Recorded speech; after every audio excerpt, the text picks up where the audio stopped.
Today we will be using Fiebing's Golden Brown Pro Dye to stain unfinished wood. A lot of people may not know that Fiebing's Leather Dye and Fiebing's Pro Dye are great options when it comes to staining wood. You want to make sure that you're working with unfinished wood, so if you do have a pre-finished piece of wood, you do need to sand off any finish, but the best way to do it is to work with an unfinished piece of wood. What we do is we put our Leather Dye or Pro Dye into a container, then use our shine bonnet,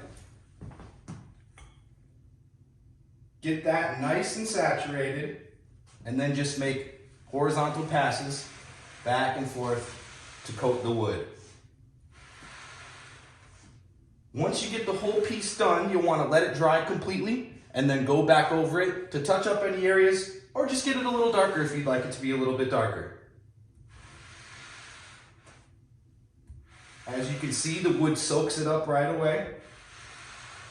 And since it's an alcohol-based dye, it does dry very quickly.